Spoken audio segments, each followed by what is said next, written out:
Hello.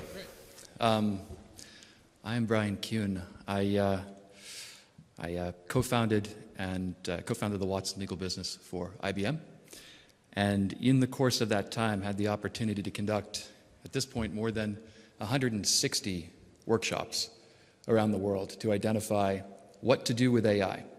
And we'll get to the blockchain piece. What did legal organizations, law departments, and law firms want to do with AI? And what was technically feasible to do with AI? And how did those align? Because a lot of what has been done is either not technically feasible to its maximum potential, or it's not fully aligned with business needs. So today we're going to talk very briefly about a vision of the future, of a new kind of AI, an AI that is capable of being created today. The technology exists, and how it intersects with blockchain, and how this will revolutionize AI and legal without hyperbole. So what if you were the next leap forward in AI? Imagine that you're a law firm. You, not a technologist, not a data scientist, not a vendor, but you. The market for legal services is growing, but not for law firms. It's growing at about 3% per year. Law firms are not getting that new work. You know, differentiation is everything. Law firms are not differentiating. It's never been harder to exceed expectations. Law departments are more business-driven, KPI-focused than they've ever been before. Their number one priority statistically is controlling outside counsel costs without reducing quality. 48% of legal spend remains in-house. That number is climbing every year. 43% of chief legal officers will terminate a law firm this year in favor of insourcing or less expensive counsel. And yet, 66% of law departments give more work to firms that proactively demonstrate meaningful value and meaningful innovation. This is a story of those who produce legal services not answering the mail with regard to those who procure legal services. And as a result, firms are losing market share to new entrants as well as their own clients. 70% of firms are losing businesses to corporate law departments, to their own clients. 26% to tech, and 16% to LSPs and LPOs. So it isn't necessary that when it comes to high-volume, repeatable work, law firms are in the loop as much as they used to be. It isn't necessary, but unfortunately, 15 to 20% of most law firm revenue comes from repeatable legal work. Even for firms that build themselves as bespoke shops, it's about 15 to 20%. And most law firms don't have a plan for repatriating and preserving that revenue going forward. But is there a way? Can firms protect and create revenue, net new revenue, without sacrificing their core business? And indeed, they can. Imagine this. Imagine a partnership between a law firm and a company where firm-branded AI solutions are created, and these AI solutions reflect the actual reasoning of specific law firm lawyers or groups of lawyers. That is, they give weight to certain concepts that these lawyers give weight to certain facts. They reason and meaningfully reflect the reasoning of individual professionals rather than data scientists. Most AI solutions in law and in general these days are trained by data scientists with, yes, some degree of help from business subject matter experts, but perhaps not necessarily subject matter experts in the specific domain the solution was meant to serve.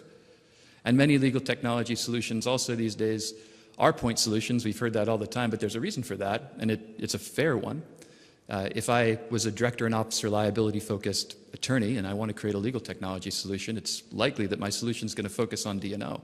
I don't know that much about employment litigation. I don't know that much about auto bodily injury negligence. And that's resulted in this disparate, chaotic vendor landscape of tools that are brilliant but don't talk to each other. And for those who procure legal technology, at law departments, if we're to listen to what people from Clock say, that's a problem. They want interoperability. They control billions of dollars worth of legal spend, and this is what they want. They want solutions that talk to each other. And they want innovation that matters, innovation that solves their business problems. The way that we solve business problems is by co-creating solutions with law firms that address the most repeatable categories of legal work in the US. We've identified these categories, representing about $20 billion per year of repeatable work. It's not necessary to focus on other categories. Law firms focusing on these categories and co-creating solutions within the scope of these categories will generate millions of dollars in net new revenue. So rather than building to experience, which is important and which we can all respect, building to what the market actually wants and what the market actually does will give law firms new revenue streams and will help companies achieve their goal of reducing outside counsel spend. It'll even give them more consistency versus all the LPOs that they're dealing with right now and all the various vendors. And the solutions can be licensed not for law firms to use, but for their clients to use. So created by law firms for the use of law firms' clients, because they want increasingly to self-serve. And they license these solutions from law firms. So it's not just language, legal language, that's important from an AI perspective. It's also the way you reason, contextualizing that legal language with your expertise and your experience. And the technology is every year becoming better and better, remarkably so that it can remain faithful to the art and science of your particular lawyering. And what you get is the ability to scale your reasoning and your brand exponentially as a firm, truly making you the next leap forward in AI by personalizing AI. One can hire legal subject matter experts, a legal technology vendor can hire legal subject matter experts to help train their solution.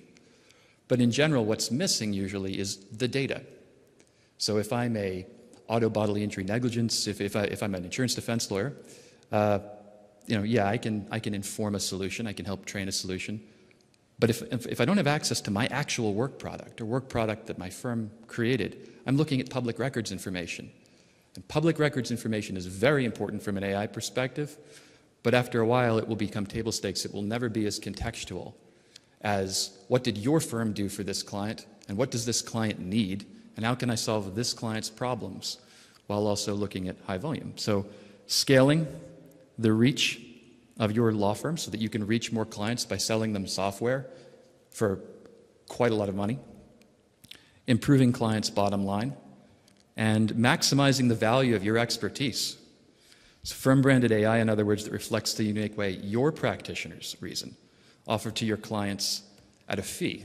And some of the benefits are, yes, net new revenue for law firms, allowing you to reach a broader client base, differentiation, solutions that actually emphasize your law firm brand identity by scaling your firm's specific legal reasoning, and stronger relationships. Solutions like this will reestablish law firms as cost-effective providers of repeatable legal work. And for clients, the benefit is savings. That's what they want.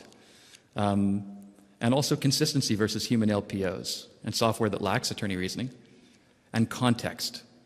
Solutions that reflect the reasoning of trusted law firms, such as panel firms, instead of vendor data scientists.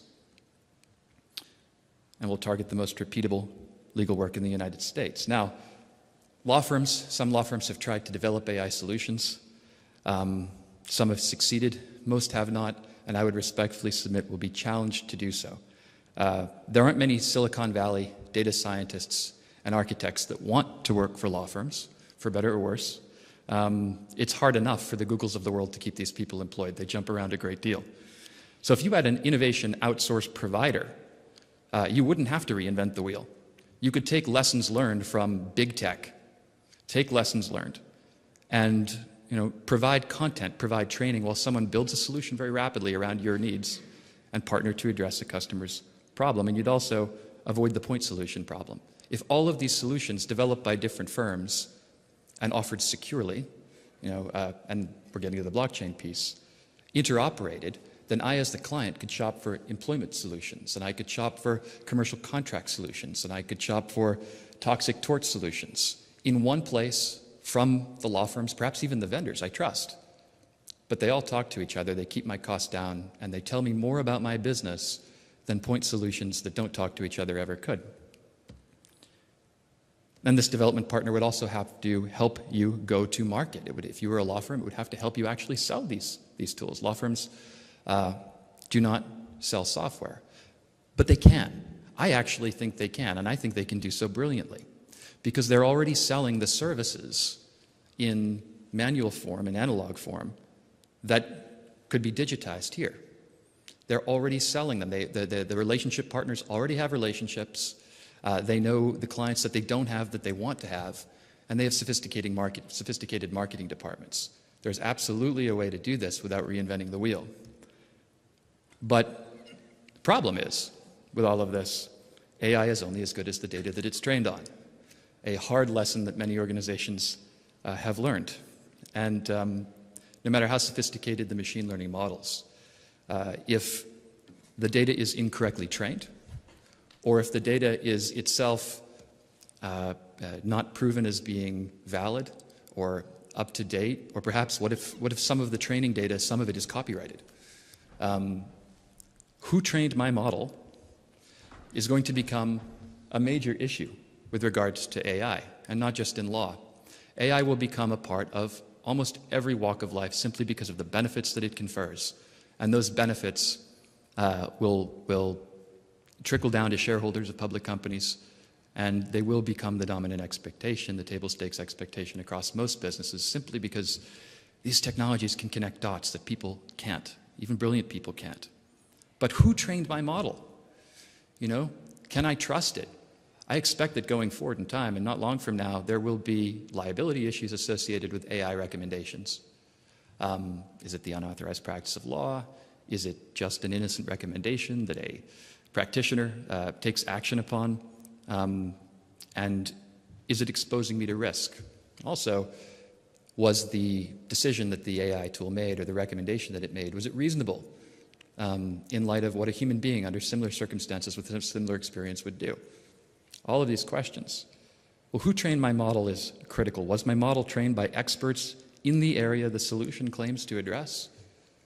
Or was it trained by lawyers? Yes, but not with the touch it with the needle specifics experience in the area. And is the underlying data trustworthy? Is the data that my model is based upon, like I said, copyrighted or fake or outdated or contextually irrelevant? The training set needs provenance, and the identity of who the multiple people who train models requires provenance. Forensic auditability. Can I protect myself from liability by showing provenance of machine learning decision making? And the answer is yes. The answer is yes, and I believe that blockchain is the only path to doing this right now in a cost-effective and secure way, and that AI can't exist without blockchain going forward. Perhaps there's some other technology, I'm unaware of it, or maybe it hasn't been invented yet, but being able to verify the provenance of the data that AI is trained upon and the provenance of the recommendations that AI makes is only going to become more critical. We've seen this with GDPR, and we see this and likely will in California and other states that enact similar data privacy laws. We are happy and proud to privileged, sorry, it's jet lag right there, and privileged to partner with Integra and the Global Legal Blockchain Consortium. We've been speaking to David Fisher and crew since the very beginning, and whereas we want to create the next leap forward in AI by personalizing it and by aligning law firms with their clients again, rather than having law firms be disintermediated, by bringing law firms back into the loop as providers of cost-effective, highly repeatable legal services so that they can be sticky for other services. The only way that I see that we can protect that is with blockchain and this particular blockchain consortium. So thank you very much for your time.